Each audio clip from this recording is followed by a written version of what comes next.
न जाओ जो कछु कहूँ तुम्हारी कृपा मोते कछु न बसाओ। उपस्थित सम्माननीय समस्त साधु महात्मागण, परमादरणीय साधक वृंद, समवेत समादरणीय सज्जन वृंद, आदरणीय माताओं तथा भक्तिमती भावों,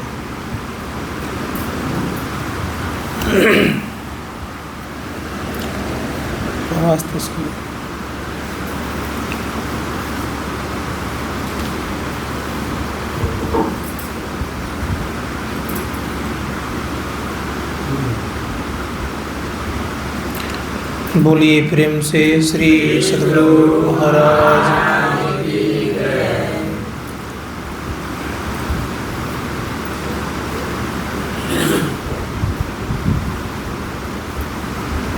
हम सभी परमपिता परमात्मा के संतान हैं। हम लोगों का कर्तव्य बनता है कि अपने पिता को जानना।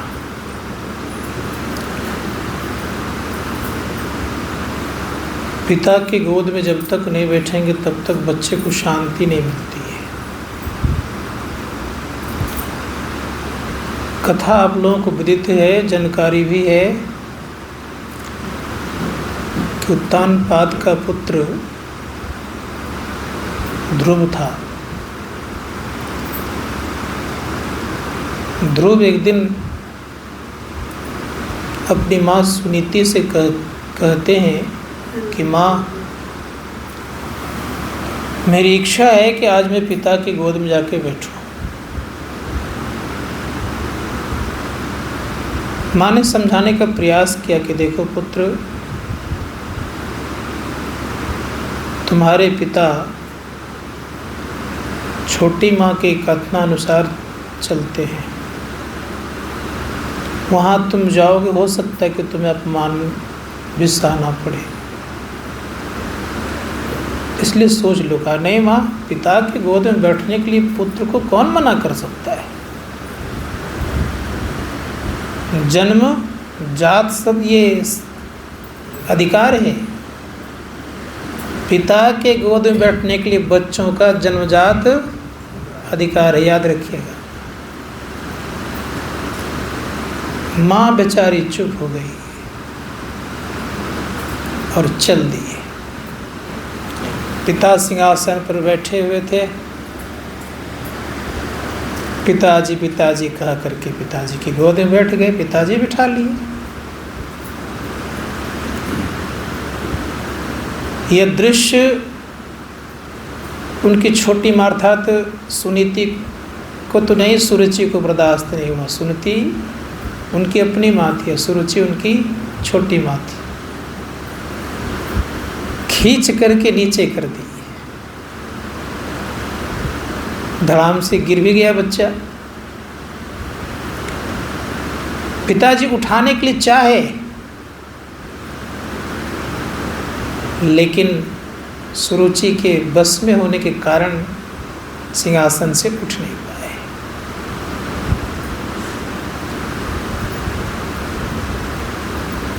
बच्चा अपमानित होकर के चल पड़े अपने माँ के पास। और जिस समय वो जाने लगे तो कहा कि सुनो, अगर तुम इस गोद में बैठना अगर चाहते हो तो जाके तपस्या कर। तपस्या करके भगवान विष्णु से वरदान मांग कि मेरे उदर से अगर तुम्हारा जन्म होगा तब तुम्हारे इस पिता के गोद में बैठने का अधिकार होगा। छोटा सा बालक था, 5 साल का। बात बैठ गई। कहा माँ, मुझे नीचे कर दिया। और माँ जब नीचे कर देती है और कहती है क्या जानती हो? कहा क्या? तपस्या कर, भगवान विष्णु को प्रसन्न कर, और प्रसन्न करके उनसे वरदान लेकर कह रही है कि मेरे कोख से जन्म ले तब इस पिता की गोद में बैठना। माँ धर्मपरायणा थी, कहती है कि पुत्र कोई बात नहीं है, चल भगवान विष्णु के मंदिर। भगवान विष्णु के मंदिर जाती है और कहा देख यही भगवान विष्णु है।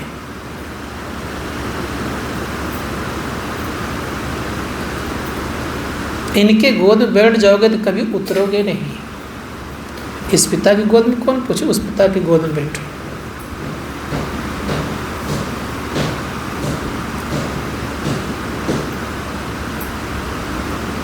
माँ की बात को भीतर में और गहराई से रख ली। माँ को सोते हुए छोड़ करके भगवान विष्णु के मंदिर में आके कहते हैं ध्रुव कि हे प्रभु मैं जा रहा हूँ आपको खोजने के लिए। मंदिर में गया है, अब बालक कह क्या रहा है, मैं आपको खोजने के लिए जा रहा हूँ।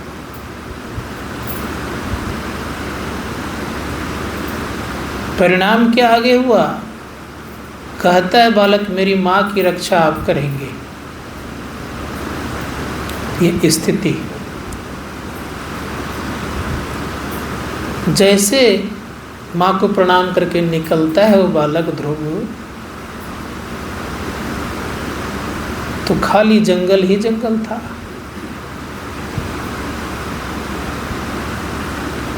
जब सुनीति की नींद खुलती है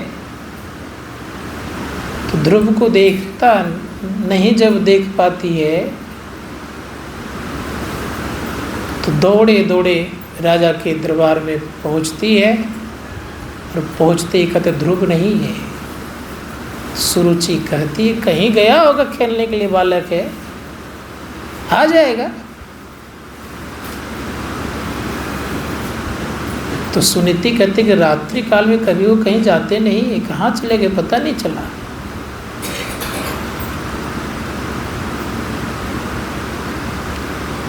उत्तानपाद के माथे में जू नहीं रेंग रहा है, कुछ भी उनको समझ में नहीं आ रहा है कि मैं क्या करूं। एक तरफ तो सुरुचि के मोह में विवश है, और दूसरे तरफ ध्रुव का घर से निकलना, ये विचार कर रहे हैं। अब ये जाना भी चाह रहे हैं बेचारे। तो मोह से जब ग्रसित होते हैं लोग तो उसके बात को ये मानते हैं। परिणाम ये हुआ सुरुचि जाने नहीं दी, और वो विलाप कर रही है सुनीति।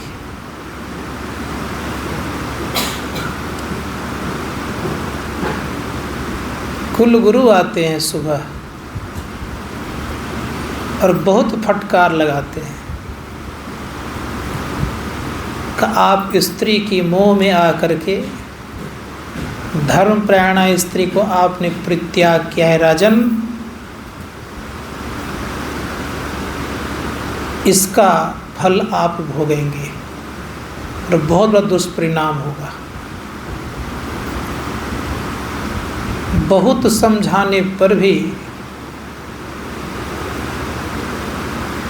नहीं समझ पा रहे थे तब, और कठोर वचन का प्रयोग करते हुए कहते हैं कि आपकी बुद्धि मारी चली गई है और इस अपराध का सजा स्वयं आपको भोगना पड़ेगा।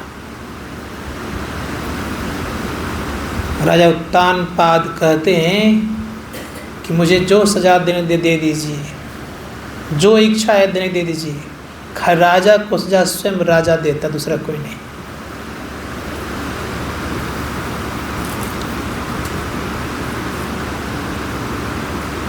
जब बहुत विकल हो गया,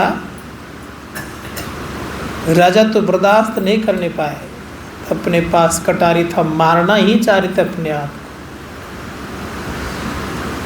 सुरुचि बगल में है, नहीं रोकती है, लेकिन सुनती हाथ पकड़ लेती है। कहती है एक तो पुत्र का वियोग और दूसरा वियोग मैं पसंद नहीं कर रही हूँ, ये मुझसे बर्दाश्त नहीं होगा।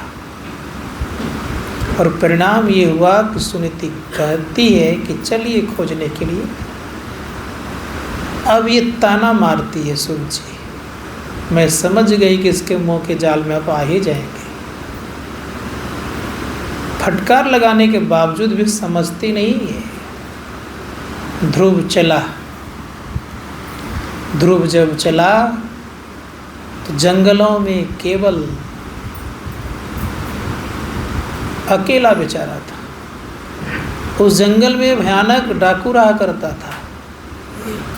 डाकुओं ने देखा कि आभूषण से युक्त लड़का है, कोई साधारण बालक नहीं है, लगता राजकुमार है।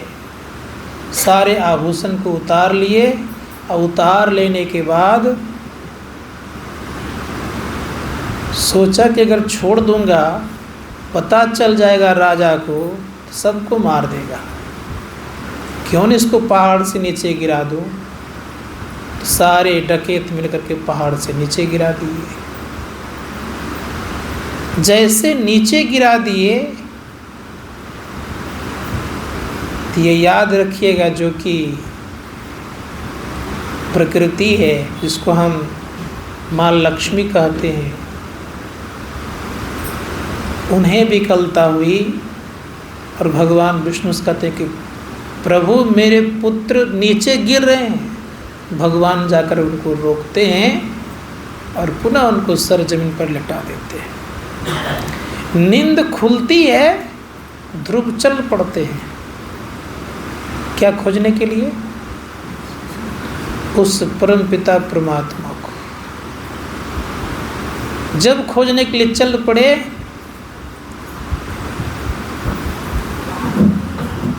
तो रास्ते में नारद जी मिल गए। नारद जी मिल गए। कहा बालक कहाँ जा रहे हो? कहा मैं भगवान विष्णु खोजने जा रहा हूँ। कहा अरे अभी तुम्हारा खेलने और खाने का समय है, भगवान विष्णु खोजने जा रहे हो? कहाँ? मेरी माँ ने कही है कि विष्णु को खोज लोगे ना तब तुम इस पिता के गोद में बैठना। मैं विष्णु खोजने जा रहा हूँ। का पता ठिकाना जानते हो? का पता ठिकाना तो नहीं जानता हूँ। का तब कैसे खोजोगे? देखो तुम्हारे माता पिता बड़े दुखी हैं, देखोगे? का कहाँ है? का मैं दिखाता हूँ।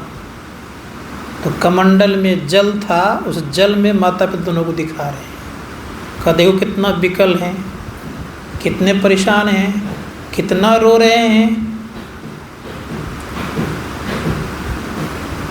तो छोटा सा बालक कहता है कि मेरे पिताजी को खबर नहीं दीजिए आप, नहीं तो मुझे लेकर के चले जाएंगे, हम विष्णु को नहीं खोज पाएंगे, मुझे कहीं छिपा लीजिए। छोटा सा बालक है, अभी उसको इतना ज्ञान है। तब कहते हैं आप जब मेरे माता पिता को दिखा सकते हैं तो भगवान विष्णु को पता ही बता सकते हैं आप। कह रहे हमने देखा नहीं, तुमको कहाँ से बताऊंगा? कह नहीं, माता पिता को दिखा सकते तो भगवान को भी दिखा सकते हैं आप, इसका रास्ता बता दीजिए। कह रहे जंगल में सिंह है, शेर है, बाघ है, हिंसक प्राणी है, कौन रक्षा करेंगे तुम्हारा? नन्हा सा बालक कहता है कि जो जननी जठरे सहाय सो प्रभु गयो सोए। जिस प्रभु ने माँ के गर्भ में रक्षा मेरी की, क्या वो प्रभु आज नहीं है, सो गए हैं? नारद जी कहते है तो बच्चा, लेकिन है ये सबसे बूढ़ा। भले शरीर बच्चा था लेकिन ज्ञान था पक्का। नारद जी जुक्ति बताते हैं, और जुक्ति बताने के पश्चात जब तप करने के लिए चलते हैं तो सबसे पहले वो भगवान विष्णु का जप करने कहते हैं, ओम वासुदेवाय नमः की बात करते हैं कि 12 अक्षर मंत्र को बहुत बढ़िया से बता देते हैं। जपने लगते हैं बेचारे, जपते जपते कुछ भी उनको हासिल नहीं होता है। भगवान विष्णु को प्राप्त करना साधारण बात तो नहीं है। नारद जी आते कहा, देखो कोई तुमको भोजन कराने के लिए आए, भोजन नहीं करना। नाना प्रकार के रूप धारण कर करके लोग भोजन कराने के लिए आए, लेकिन भोजन करते नहीं थे। गुरु की आज्ञा, गुरु की आज्ञा में रहना इतना आसान नहीं है। कुछ दिन के बाद आते कहते हैं, देखो जल नहीं पीना, भोजन बंद, अब दूसरा जल बंद। जल बंद होने के बाद जब कुछ हासिल नहीं हुआ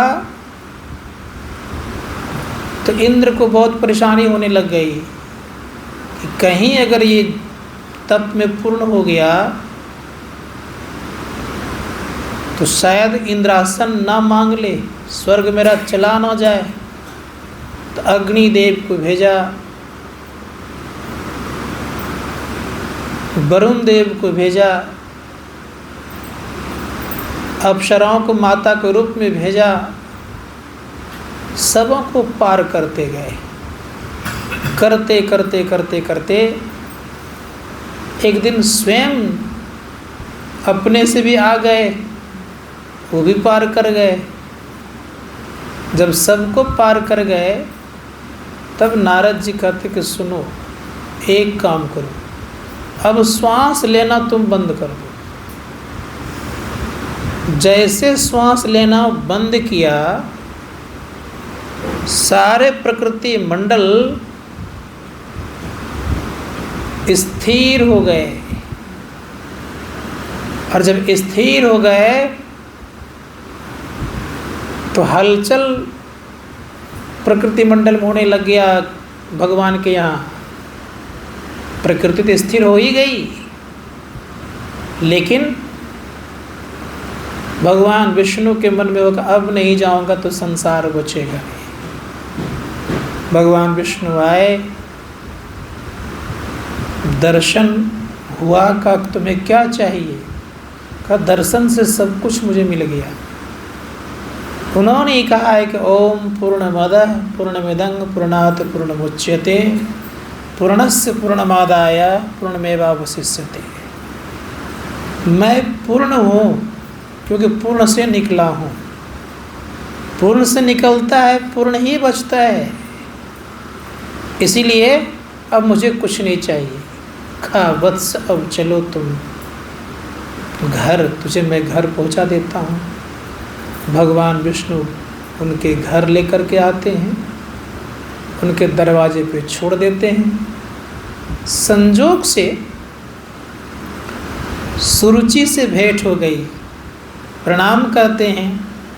खा माँ, तुम्हारी कृपा से मुझे भगवान के दर्शन हो गए, तुम धन्य हो माँ। अब परिणाम ये हुआ कि माँ छिपा करके ला रही है। उत्तानपाद उसको देखना अब नहीं चाह रहे हैं, क्योंकि उनके पिता ने बहुत फटकार लगाया।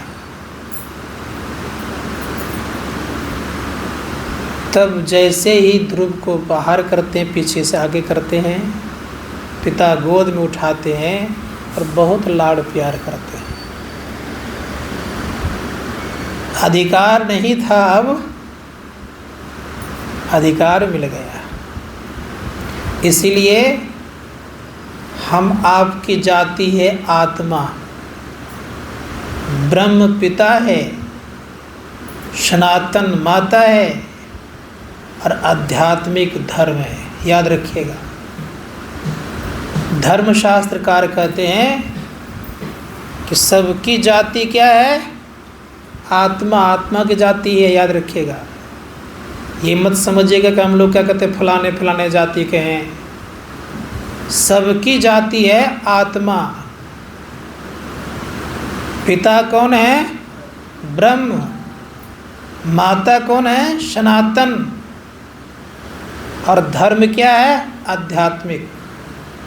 धर्मशास्त्रकार कहते हैं अगर ये जीवन में उतार लीजिएगा फिर किसी से भेदभाव नहीं करिएगा, किसी को बड़ा और छोटा नहीं कहिएगा, सबके लिए आप समान बन जाएंगे और आपको भी सबको आदर करेंगे। इसे धर्मशास्त्रकार कहते हैं कि जीवन में कोशिश कीजिए कि हम उस पिता की गोद में बैठें।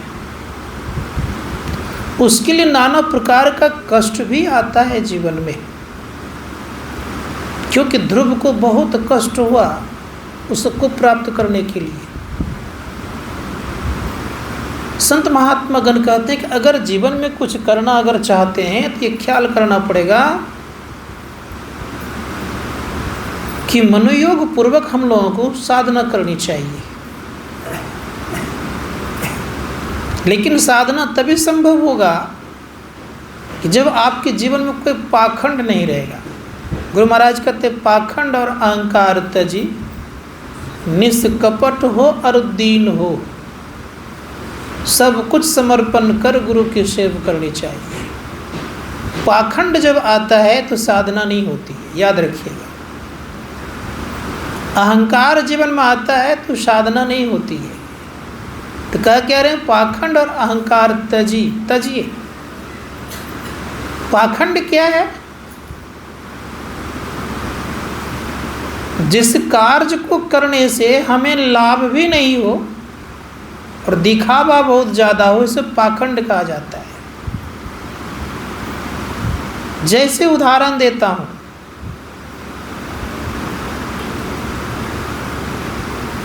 कि हम लोग बहुत सारे कार्य करते हैं संसार में ऐसे तैसे जिसमें कि लाभ आंशिक भी नहीं है, लेकिन बहुत बड़ा बना देते हैं। तो धर्मशास्त्रकार कहते हैं कि उससे कोई लाभ नहीं है, कि यह पाखंड के अंतर्गत आता है। दूसरे शब्दों में कहना चाहूँगा कि जिस कार्य के करने से आत्मा के ऊपर कषाय गुण खत्म नहीं हो, वह कार्य करना पाखंड कहलाता है। याद रखिएगा। कषाय समझते हैं? मन के अंदर नाना प्रकार का जो कुत्सित विचार है, कुत्सित मतलब जो गंदे विचार हैं, इस मन की मलिनता समाप्त जिस कार्य से नहीं हो वो कार्य पाखंड कहलाता है। संत महात्मा गण ने कहा कि पाखंड का त्याग करेंगे तब आपको लाभ हो। इसलिए कहा पाखंड और अहंकार तजी, निष्कपट हो और दीन हो। निष्कपट होना बड़ा मुश्किल है, क्योंकि संसार ही कपट युक्त है। कपट तो लोग करेंगे ही। कितने लोग ऐसे हैं कि मुंह में राम बगल में छुरी, कहे कबीर तेरी नियत है बुरी। कितने लोग इस संसार में हैं, बोलता कुछ है, करता कुछ है, सोचता कुछ है, विचारता कुछ है, ये सब चलते रहता है। तो संत महात्मा गण ने कहा कि इस तरह से कपट युक्त जीवन जीने में राम भक्त नहीं कहला सकते। कपट युक्त जिंदगी जीने में गुरु भक्त नहीं कहला सकते। कपट युक्त जिंदगी जीने में किसी का भक्त आप नहीं हो सकते। इसीलिए धर्मशास्त्रकार कहते हैं कि अगर जीवन में कल्याण चाहिए तो कपट का त्याग होना चाहिए, समर्पण की भाव होना चाहिए। समर्पण क्या है? जिस कार्य के लिए बता रहा हूँ सबके लिए, आज चाहे विद्यार्थी हो या कर्मचारी हो या व्यापारी हो या और कोई कार्य करने वाला क्यों नहीं हो, साधना ही क्यों करने वाले हो, जिस कार्य को करने में आप समर्पण की भाव रखिएगा, उस कार्य के द्वारा आपको लाभ होगा। याद रखिएगा, समर्पण की भाव अगर उस कार्य में आपका नहीं है तो बहुत ज़्यादा आप आगे नहीं बढ़ पाइएगा। इसलिए किसी भी कार्य को करें तो समर्पण की भाव से करें। इसलिए गुरु महाराज कहते हैं, सब कुछ समर्पण कर गुरु की सेवा करनी चाहिए। गुरु की ही भक्ति करनी हो तो समर्पण की भाव होना चाहिए। अगर समर्पण का भाव नहीं हो तो गुरु भक्ति में आप आगे नहीं बढ़ सकते।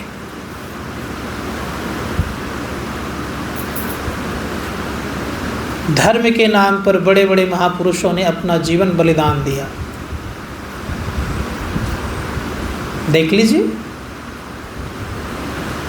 परोपकार करने हेतु जिंदगी खपा दी, जीवन दान दे दिया।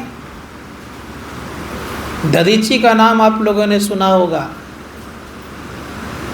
देवताओं के हित के लिए, दुष्टों के संहार के लिए, सात्विक गुण की स्थापना करने के लिए अपना शरीर दान दे दिए। रंती देव का नाम सुने होंगे आप लोगों ने। राजा नल का नाम सुने होंगे आप लोगों ने। राजा शिवी का नाम सुने होंगे आप लोगों ने।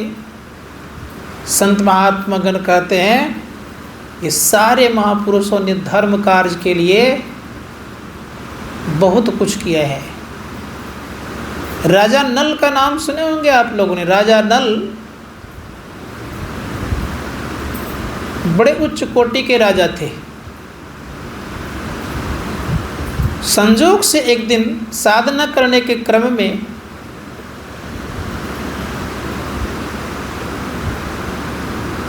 कोई चीज उनके जीवन में रह गया। रहा क्या, यह मैं बता देता हूँ खुल करके। जब भी संध्या वंदन करने जाइए, तो मैंने कल भी कहा था, हाथ पैर मुंह अर्थात बढ़िया से कुल्ला आचमन करके तब संध्या वंदन करें। तो संध्या वंदन करने जा रहा था, पैर के जो एड़ी होता है नीचे वाला भाग, वो सूखा रह गया था। सूखा रहने के कारण पूरा पैर तो धोया नहीं। आजकल क्या करते, जैसे जैसे लोग पैर धो करके चल देते हैं जहाँ मन तहाँ। सूखा रह जाने के कारण परिणाम ये हुआ कि उनके ऊपर शनि का प्रकोप हुआ। आज शनिवार है, इसलिए सुना रहा हूँ कहानी। शनि का प्रकोप हुआ तो शनि महाराज किसी को छोड़ते नहीं, 12 साल तो कष्ट देते ही हैं। तो संजोग से हार गए युद्ध में।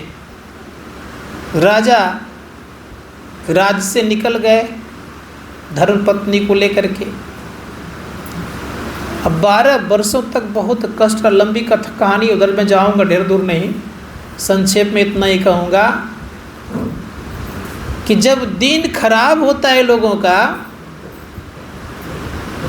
तो जली हुई मछली भी भाग जाती है। रैनल की ये हालत हो गई थी। खाने के लिए 2 मछली का प्रबंध किया गया था, पकाया गया आग में, धोने के लिए गया, काला चीज़ है कैसे खाया जाएगा, तो मछली भी भाग गई। परिणाम ये हुआ, आगे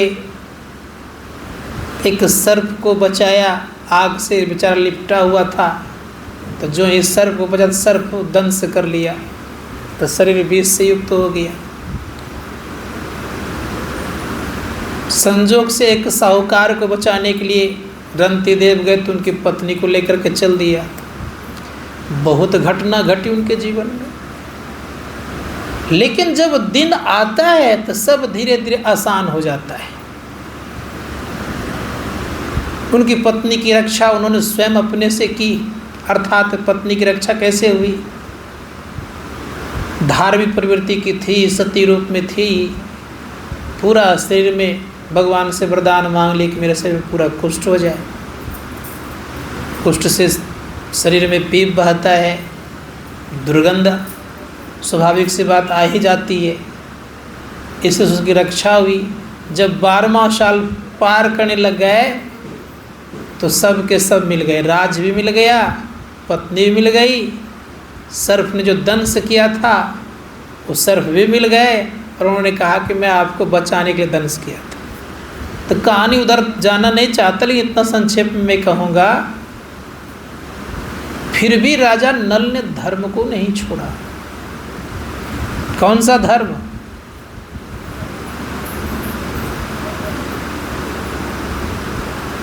कौन सा धर्म बोलिएगा नहीं। उस समय हिंदू धर्म की स्थापना नहीं थी, याद रखिएगा।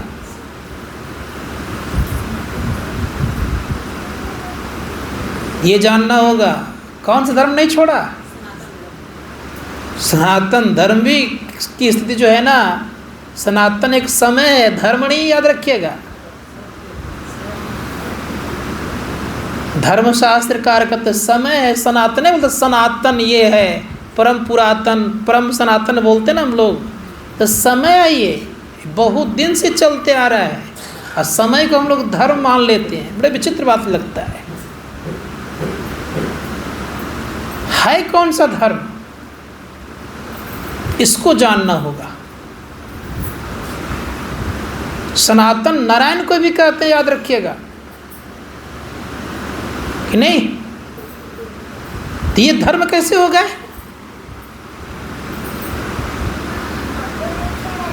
ये समय है, समझना पड़ेगा हमको, आपको। इसलिए विचार करना होगा यह कि सबके जीवन में आत्मा की खोज वाला धर्म, उसको आध्यात्मिक धर्म कहते हैं। ये पुरातन से है, आज से नहीं है। इसीलिए इसकी खोज को कन्वर्ट करते करते सनातन बना दिया, तो सनातन समय कहने लगे लोग, अर्थात सनातन धर्म में हो गए हम लोग।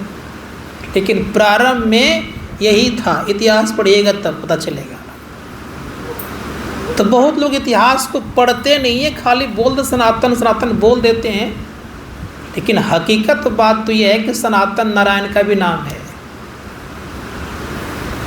तो मैं इधर जाना नहीं चाहूँगा, इतना जरूर कहूँगा कि धर्म के लिए उन्होंने बहुत कष्ट को सहा। हम लोगों का धर्म कौन सा है?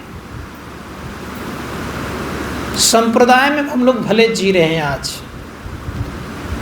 इस्लाम एक संप्रदाय है, ईसाई एक संप्रदाय है, हिंदू एक संप्रदाय है, याद रखिएगा। लेकिन धर्म कौन सा है? स्वयं विवेकानंद ने हिंदू धर्म की बात तो की है, लेकिन उन्होंने बड़ा सुंदर डेफिनेशन दिया है, परिभाषा दिया उन्होंने। आज सबको जानना चाहिए। आत्मा की दिव्यत्व गुण की स्थिति को निखारना ही धर्म कहता है। बात समझ में आई? संत महात्मा गण का अर्थात तो स्वयं की खोज।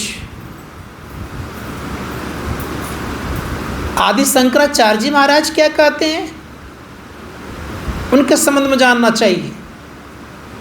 आदि शंकराचार्य जी महाराज कहते हैं स्वयं की अव्यक्ति को धर्म कहते हैं। स्वयं मतलब आत्मा, आत्मा की अव्यक्ति को धर्म कहते हैं। और थोड़ा सुनिए, भक्ति उन्होंने किसको कहा? शंकराचार्य की बातों में उनके अनुसार शंकराचार्य कहते हैं स्वात्मानुसंधानम भक्ति रित भी दीयते। स्वयं की खोज करते हैं तो भक्ति कहलाती है। अब स्वयं की खोज करना भक्ति कहलाती है। आत्मा की अभिव्यक्ति को धर्म कहते हैं। इस कसौटी में क्या हिंदू, इस्लाम, ईसाई आता है? आता है? नहीं ना आ रहा है। इसलिए विचारना होगा कि महापुरुष क्या कहते हैं, और महापुरुषों की बात को तोड़ मड़ोड़ करके लोग क्या करते, तोड़ मड़ोड़ करके कुछ से कुछ बोलना प्रारंभ करते हैं, और वो बात फैल जाती तो उसी को श्रेष्ठ मान लेते हैं। जानना होगा हम लोगों को क्या महापुरुष कह रहे हैं। इसीलिए संत महात्मा गण कहते हैं कि आत्मा की अभिव्यक्ति कब आपका निखरेगा, जब आत्मा के ऊपर से आवरण हटेगा तब। आवरण हटे बिना, जैसे पुरैन एक पत्ता है, पुरैन होता है ना पत्ता, सुने होंगे आप लोगों ने नाम, पुरैन एक पत्ता होता है। अनजान व्यक्ति अगर उसमें प्रवेश करे तो डूब जाएगा। क्यों? जल के ऊपर रहता है पूरा पूरा, भीतर में जल रहता है और ऊपर से पत्ता दिखता है, लगता कुछ है ही नहीं। अनजान व्यक्ति की क्या हालत होगी। ठीक उसी प्रकार से याद रखिएगा कि हम आपके जीवन में सदैव याद रखिएगा, माया के आच्छादन होने के कारण हम आपकी स्थिति ऐसी बन गई है कि हम अपने गुण को प्रकट नहीं कर सकते। आपका गुण क्या है? आपका गुण है शांति, आपका गुण है परम आनंद, आपका गुण है सदैव सुख में रहना, आपका गुण है शाश्वत आनंद प्राप्त करना। ये सब गुण मन का नहीं है, याद रखिएगा। आप ज्ञानी हैं, आपका गुण है ये। शरीर ज्ञानी नहीं है, मन ज्ञानी नहीं है, आप ज्ञानी हैं। इसलिए धर्मशास्त्रकार कहते हैं कि आत्मा का गुण है चेतनत्व स्वरूप होना। ये सब आत्मा का गुण है। वह आत्मा किसी भी कारण से शोकित नहीं होता, न किसी कारण से विचलित होता, न किसी के कारण से कष्ट को प्राप्त करता। ये सारे गुण आत्मा का है। हम लोग विचलित होते हैं कि नहीं, हम लोग दुखी होते हैं, हम लोग कष्ट में जाते हैं। ये हमारा धर्म नहीं, हमारा गुण भी नहीं है। कि धर्मशास्त्रकार कहते हैं कि आत्मा के गुण को निखारने का चेष्टा कीजिए, और जिस दिन आत्मा का गुण निखर जाएगा उस दिन आप दुखी नहीं रहेंगे। क्यों? कि स्वयं के जगह पर सब कोई खुश होते हैं। स्वयं के जगह पर रहने पर सब कोई आनंदित रहते हैं। स्वयं के जगह रहने पर सब कोई निर्भय होते हैं, भय मुक्त होते हैं, और दूसरे के जगह पर रहने पर भय युक्त रहते हैं। याद रखिएगा, दूसरे राज्य में दूसरे देश में चले जाइए, जितनी आज़ादी यहाँ मिल रही है वहाँ मिलेगी, मिल जाएगी। दूसरे के देश में आज़ादी आपको नहीं मिल सकती। थोड़ी सी गलती होगी तुरंत जेल चले जाएंगे। इसीलिए आपका जीवन अभय मुक्त है, अर्थात भय मुक्त है। अभय जिंदगी आपकी है। आप अभय युक्त हैं, भय युक्त नहीं। आप मरण धर्मा नहीं हैं, याद रखिएगा। शरीर मरण धर्मा है, आप अमर हैं, अविनाशी हैं। अब आप सोचिए, ये सब गुण आपके हैं, रह कहाँ गए हैं? रह गए हैं दूसरे के देश में। कौन सा देश है ये? यह देश है मृत्यु भुवन। यहाँ जो आता है वो मरता है। इसका राजा है यमराज। नरेंद्र मोदी ने, याद रखिएगा। कौन है? यमराज। यमराज कितने सेनापति इत्यादि हैं? तो बहुत सारा है, दो चार का नाम गिना देता हूँ। सेनापति, सेना बहुत ज़्यादा हैं। इन सबों को हिदायत किया है कि कोई भी राज्य से बाहर नहीं जाए, अर्थात मेरे देश से कोई बाहर नहीं जाए। हम हैं किस देश के वासी? राम राज्य के वासी हैं, अयोध्या राम नहीं। जिस राम को जानने के बाद फिर हमारा जीवन आवागमन से मुक्त हो जाता है, उस देश के वासी हैं।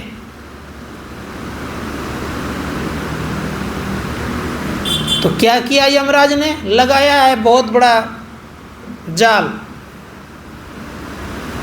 आलस्य भी आना उन्हीं का कर्तव्य, उन्हीं का देन है। नींद में चले जाना उन्हीं का देन है।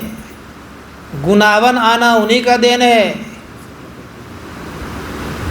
काम, क्रोध, लोभ, मोह, मद, मात्सर जीवन में अधिक आना उन्हीं का देन है। तृष्णा होना उन्हीं का देन है। याद रखिएगा ये सब किनका देन है? ये जमराज ने सब जाल बिछा के रखा है। क्यों? पता किए हैं क्यों रखा है? कि राम राज में नहीं जाए, क्योंकि वो दूसरा राज्य है और ये किसका है? इसीलिए भगवान श्री राम जब धरातल पर थे अयोध्या में, 11 वर्ष जब बीत गए उनके, आज मैं कुछ कहानी खिस्सा की तरफ प्रवचन कर रहा हूँ, जब बीत गए तो जाने का समय आ गया। तो सर्वप्रथम जमराज आए। जमराज एक साधु के वेश में आए। लक्ष्मण से कहा था कि मुझे भगवान राम से मिलना है। भगवान राम से मिलने के लिए गए। कहा प्रभु आपसे एकांत में मुझे कुछ बात करनी है। कहा ठीक है चलिए। कहा लेकिन शर्त है प्रभु। कहा क्या? हमारे और आपके बीच में कोई दूसरा नहीं आवे। भगवान राम ने आव न ताव देखा, प्रतिज्ञा कर ली कि हमारे और इस साधु के बीच में जो कोई आएगा उनको प्राण दंड दिया जाएगा।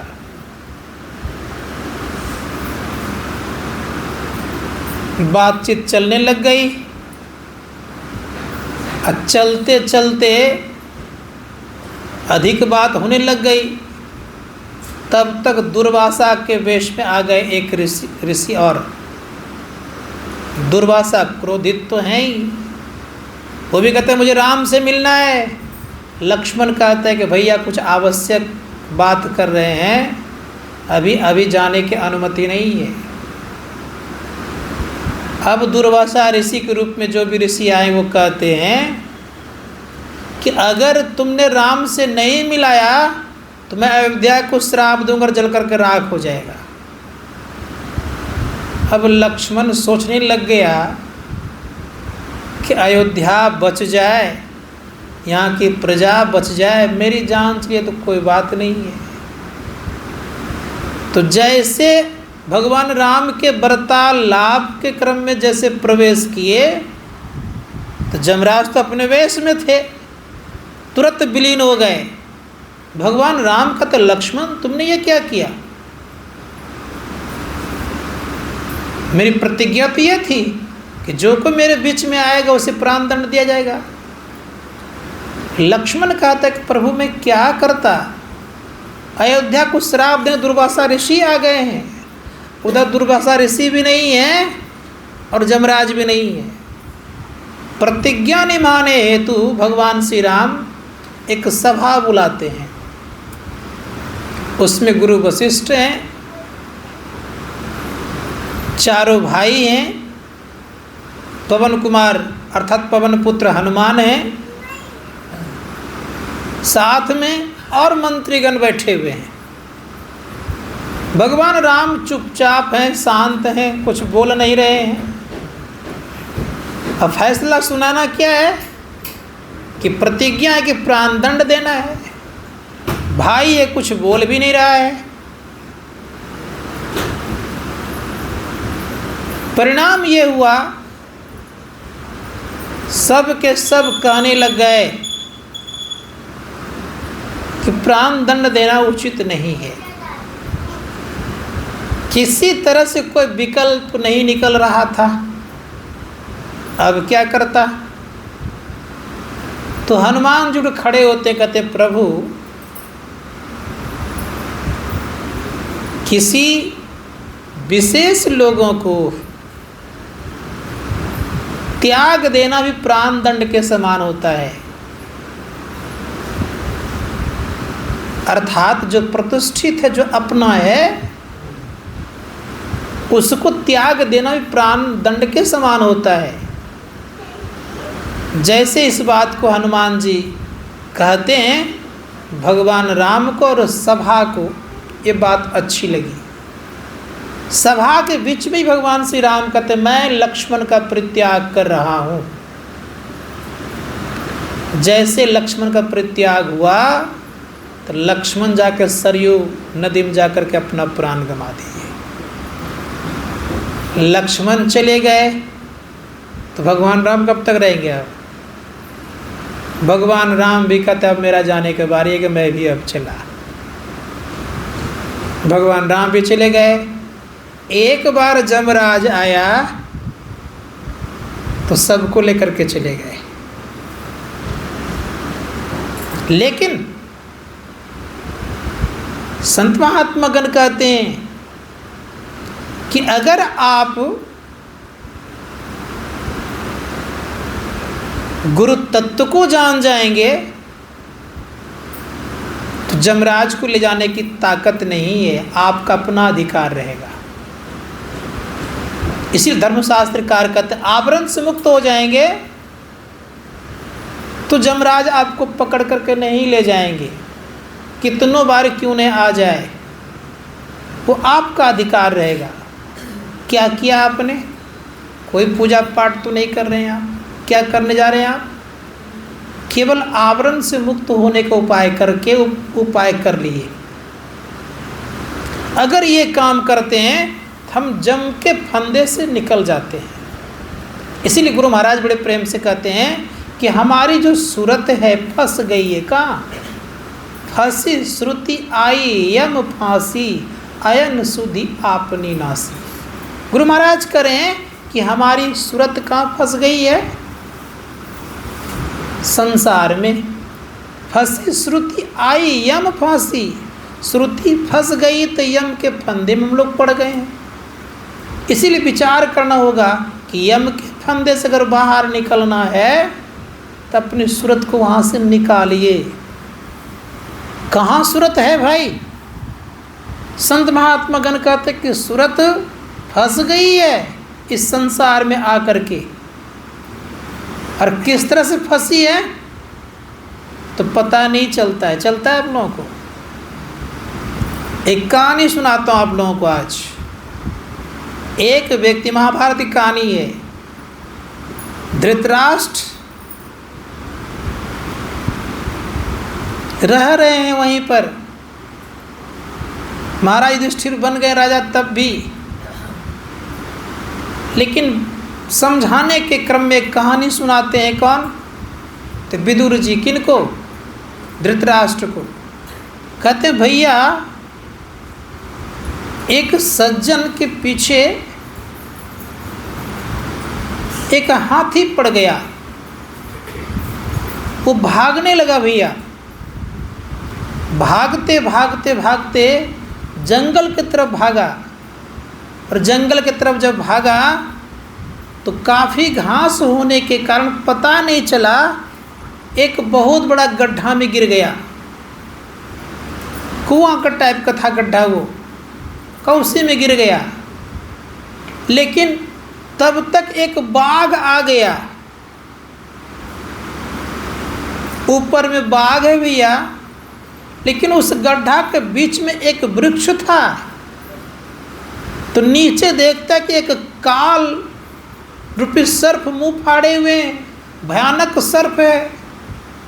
अब उसको देख करके उस व्यक्ति ने क्या किया भैया कि डाल पकड़ लिया। ऊपर बाघ है, नीचे भयंकर सर्प है। लेकिन जिस डाल को पकड़ा था भैया, उस डाल को दो चूहा काट रहा था। एक चूहा था सफ़ेद, दूसरा था काला। अब बताइए भैया उसकी क्या हालत होगी। तो धृतराष्ट्र का तो उसको बचाने के लिए चलना चाहिए। कल के भैया वो कोई नहीं है, आप ही और हम हैं, खसो कैसे। तो धृतराष्ट्र कहते हैं कि हम लोग कहाँ फंसे हैं मालूम है। संत कबीर साहब कहते हैं, कबीरा गर्भ न कीजिए काल गए कर केस, ना जाने कि तुम्हारी है क्या घर क्या प्रदेश। लेकिन जानते हैं भैया वो बेफिक्र था, कोई फिक्र नहीं था उसको। कहा क्यों कैसे। का ऊपर से एक मधुमक्खी का छत्ता लगा हुआ था ऊपर में, उसी से एक आध बूंद शहद टपकता था। तो चूहा को भी भूल गया, नीचे सांप को भूल गया, और ऊपर जो बाघ था सिंह उसको ही भूल गया। हम लोगों की वही हालत है भाई साहब। ये कौन कह रहे हैं? विदुर जी। किनको? धृतराष्ट्र को। ठीक ऐसी हालत हम आपकी भी है। काल केस पकड़ा हुआ है। अब प्रत्येक दिन दिन और रात रूपी चूहा हम लोग का समय बर्बाद कर रहा है। डाल समय जा रहा है कि नहीं जा रहा है। और अब पैर कहाँ है हम लोगों का? नीचे तो लटका हुआ है, काल की तरफ बढ़ रहा है। इसीलिए विचारना होगा या इस संसार से निकलने के लिए उपाय कर लीजिए। कैसे उपाय करेंगे? हमारे गुरु महाराज कहते, काल मुख से नुबकी भागो, बचो ध्यान के बल भाई रे, ऐसो अवसर खोइयो रोइयो पछताई रे। एक ही उपाय बचने का। क्या उपाय है? ध्यान करिए। संत महात्मा गण कहते, ध्यान बिना अपना ज्ञान भी होने वाला नहीं है। ध्यान बिना कोई पार लगाने वाला भी नहीं, ये भी याद रखिएगा। ध्यान बिना कोई काम नहीं आएगा। तो ध्यान कीजिए। ध्यान करेंगे तो अपना ज्ञान होगा, और अपना ज्ञान करिएगा तो सदैव याद रखिएगा जीवन में आज दुख नहीं होगा। इसलिए सारे महापुरुषों ने अपना ज्ञान करने के लिए कहा है। अपना ज्ञान करने की चेष्टा और प्रयत्न करना चाहिए। जो कोई अपना ज्ञान करने के लिए चल पड़ते हैं, तो ऋषि मुनिगण कहते उनसे बड़ा और कोई भाग्यशाली व्यक्ति संसार में नहीं होता है। अब एक बात मैं बताने जा रहा हूँ, सबसे बड़ी उपलब्धि क्या है संसार में?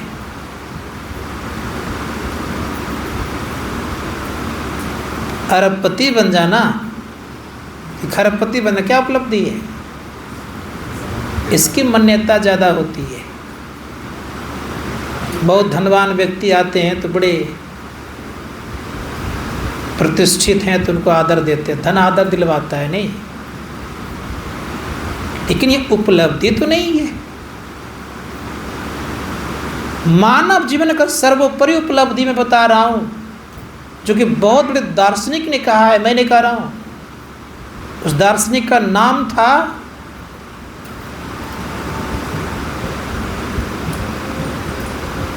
Immanuel Kant. वे कहते हैं कि आत्मा की उपलब्धि मनुष्य जीवन का सबसे बड़ा प्रगति है। अब सोचिए, इसीलिए कोशिश करना चाहिए कि आत्मा को हम जानें। संसार में समस्त चीज़ों का अस्तित्व नहीं रहता है, लेकिन आत्मा का अस्तित्व कभी मिटता नहीं है। इसीलिए मैं कहूँगा कि सारे महापुरुषों ने ध्यान करके अपना ज्ञान प्राप्त किए। पहले के लोग ध्यानी हुआ करते थे और ज्ञानी भी हुआ करते थे। कोई अस्त्र शस्त्र नहीं रहता था, तब भी सबको लोग डरते थे ध्यानियों से। उदाहरण देता हूँ आपको। जब राजा विश्वरथ, जिसको विश्वामित्र कहते हैं, जब राजा विश्वरथ महर्षि वशिष्ठ के पास आए तो पहले उनसे कहा कि हमसे युद्ध कीजिए आप। महर्षि वशिष्ठ कहते देखिए मेरे पास कोई अस्त्र शस्त्र नहीं है, मैं आपसे युद्ध कैसे करूँगा। लेकिन उनके पास एक छड़ी थी। कहा युद्ध करना होगा। विश्वामित्र ने कुछ तपस्या करके पहले भी अस्त्र शस्त्र अर्जित कर लिए थे। एक छड़ी के बदौलत सारे शस्त्र को उन्होंने काट दिया। अंत में उनके चरणों में गिर गए और फिर तब गए राज्य करने के लिए पुनः। उस समय उसका नाम विश्वामित्र नहीं था, विश्वरथ था। लेकिन महर्षि वशिष्ठ ध्यानी थे। ध्यान करेंगे तो आप बहुत बाधा से बचेंगे। ध्यान करेंगे तो जीवन में याद रखिएगा कि कष्ट से भी दूर रहेंगे, क्योंकि ध्यान शांति देने का काम करते हैं। ध्यान में चंचलता होने वाले का ध्यान नहीं होता। जिसका मन चंचल ध्यान ही हो जाता है, सो बात नहीं है। जिनका मन स्थिर रहता है, जो व्यक्ति मन को स्थिर रखता है, इंद्रियों को वश करके रखता है, वह ध्यानी कहलाता है। जो चंचल मन को बनाया है, इंद्रियों को चंचल बना के रखा है, उनसे ध्यान होना संभव नहीं है। इसीलिए चंचल चित्त को थिर कर चौथे में चित लाओ, चंद्र सुधारस साखी की चिंता मणि पद पाओ। अगर चाहते हैं कि हमें चंद्र सुधारस की प्राप्ति हो तो चंचल चित्त को थिर करिए, स्थिर करिए। जैसे चंद्र चित्त स्थिर होगा तो चंद्रमा का दर्शन होगा आपको, उसमें सुधा है, अमृत है। बिना स्थिर हुए संभव नहीं है। इसलिए संत महात्मा गण कहते हैं कि कोई भी व्यक्ति है संसार में, बिना स्थिरता आए आपके जीवन में ऊंचाई मिलना मुश्किल है। इसलिए स्थिरता लाइए। भगवान श्री कृष्ण कहते हैं कि स्थित प्रज्ञ भी बनिए। और स्थित प्रज्ञ कैसे बनेंगे? तो उन्होंने भी कहा कि सम आसन आसीना सम कायथा सुखम हस्ताभूत अधाया स्व नशाग्र कृत्य छना। जब तक आप नशाग्र में देखना नहीं जानेंगे तब तक आप स्थिर नहीं हो सकते। घंटों देर बैठे अब मन को घुमाते रहें तो क्या आप स्थिर हो गए? अभी नेताजी आए थे, का एक आध घंटा तो बैठे, अच्छा लगा। कुछ जगह बाजार, कुछ जगह घूम भी फिर लिया, अपने से व्यक्त किया। आप लोग तो व्यक्त नहीं करते हैं, वो व्यक्त किए। बल्कि बैठा तो अच्छा लगा, कुछ देर अच्छा लगा, अब कुछ देर घूमते भी रहा। किससे घूमा? तो बैठा हुआ था यहाँ पर, लेकिन मन से घूमा। सही बात उसने कहा। तो मन को घुमाने से ध्यान नहीं होता, मन को घुमाने से स्थिरता नहीं आती है। एक व्यक्ति थे, वो मन से ही सब काम कर लेते थे, लेकिन उसको 5-6 घंटा पूजा घर में रहना पड़ता था।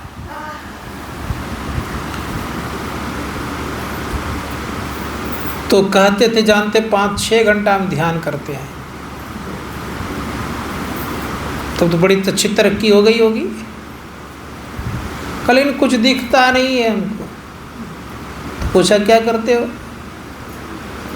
का मन से ही सारे पूजा पाठ हम करते रहते हैं। कहाँ कहाँ कौन कौन तीर्थ है, समझ गए कि नहीं? 6 घंटा में सभी तीर्थों को हम घूमते रहते हैं। किससे? पूजा कर रहे हैं ना वो। का सभी तीर्थों मन से घूमते हैं और सभी तीर्थों जाकर स्नान करते हैं मन से। किसी जीवन में उस व्यक्ति को शांति नहीं मिल सकती। इसीलिए संत महात्मा गण कहते हैं, चाहे वो तीर्थ में घूमें या कुछ भी आप करें, शांति प्राप्त करने के लिए आपको नसाग्र में देखना पड़ेगा। और नसाग्र में देखने के लिए गुरु जुक्ति जानना पड़ेगा।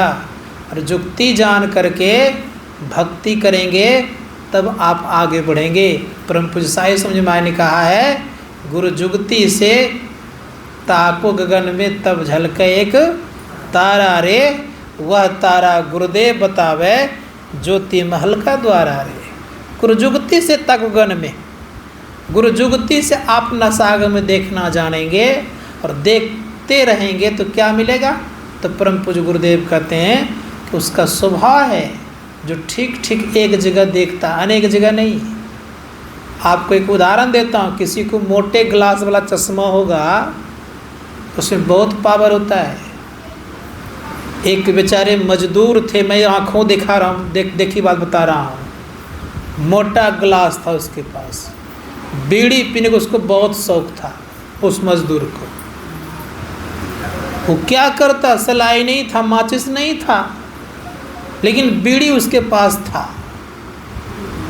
उसने क्या किया, आँख से शीशा को हटाया, चश्मा को, और सूरज में ऐसे लगाया। मैं देखी वो बता रहा हूँ कहानी, सुना ही नहीं। और वो बीड़ी लगाया, बीड़ी लग गई, पी लिया आराम से। क्या क्या उसने, उस शीशा ने उस सूरज की किरणों को अपने तरफ केंद्रित किया और इधर प्रकाश अर्थात आग उत्पन्न कर दिया। उसी प्रकार से सिमट लिया। उसी प्रकार से याद रखिएगा, हमारी दृष्टि की धारें फैली हुई है, ज्यों ही सिमटेगी एक जगह तो जैसे उधर सिमट जाएगी, अंधकार का भेदन होगा, प्रकाश दिख जाएगा। जब तक फैली हुई है तभी तक हमें कुछ दिखाई नहीं पड़ती है। जिस दिन सिमट जाएगी उस दिन दिखाई पड़ने लग जाएगी। ताकत कितनी है, एक वैज्ञानिक ने बड़ा सुंदर शब्दों का प्रयोग किया है। हमारे भारत देश में एक अच्छे इंजीनियर हो गए थे, सत्संग करते थे, ध्यान करते थे। ध्यानी ऐसे थे कि ध्यान करते करते उनकी दृष्टि जुट जाती थी और जुटी रहती थी। परिणाम क्या तो बता रहा हूँ मैं आपको, स्पष्ट मैंने सुना है स्पष्ट रूप से। एक बार एक फैक्ट्री लगा हुआ था भारतवर्ष में, उस समय तो अंग्रेजों का राज था, जिसमें कहानी सुना रहा था मुझे। कहा कि एक एस्पेलर टूट गया, क्रैक कर गया बीच से, काटने का सामान यहाँ भारतवर्ष में था ही नहीं, विदेश भेजता था। वहाँ से जाने आने में 6-7 महीने लग जाता था, सारे मजदूर बैठ जाते। वह इंजीनियर ने कहा कि कहाँ से काटना, खाली चिन्हित कर दीजिए। चिन्हित कर दिया गया कि आप लोग सब चले जाइए। सब मजदूर और क्या कहते वर्कर को बाहर भेज दिए और अकेले उस कमरे में जहाँ पर था एस्पेलर, वहाँ पर रह करके अपनी दृष्टि की धारों से उसको लोहे के एस्पेलर को काट दिए। ये शक्ति है आपकी दृष्टि में, याद रखिएगा। आपका जो पानी का धार है जानते हैं, सबसे मजबूत कटारी है दुनिया में, याद रखिएगा। जितने प्रकार के कटारी है, काटने वाला सामान है, सबसे अधिक ताकतवर वाला कटारी कोई तो पानी का धार है। लेकिन हम लोग समझ नहीं पाते हैं। ये देख रहे हैं प्रकाश, ये पानी के धार के कारण प्रकाश है ये। अब पानी का धार नहीं रहे तो ये प्रकाश नहीं दिखेगा। कहीं कहीं देखते हैं स्टीम का प्रकाश होता है, अर्थात तो वाष्प से प्रकाश निकालता है। संत महात्मा कोयला जलाता है, उसका वाष्प को संग्रह करके फोर्स बनाता है। देख के आया इसलिए बोल रहा हूँ। और फिर वो जब डैनवो चलता है उससे बिजली पैदा हो जाता है। तो याद रखिएगा आपके दृष्टि में कितनी ताकत है। इसलिए अपने को समेटिएगा तो ऊर्ध्वगमन होगा, आपका ऊर्ध्वगति होगी। इसलिए प्रयास कीजिए कि हम आप अपने को समेटें, अपनी ताकत को पहचाने, जाने, जिससे कि परम कल्याण हमारा होगा। बोलिए प्रेम से श्री सद्गुरु।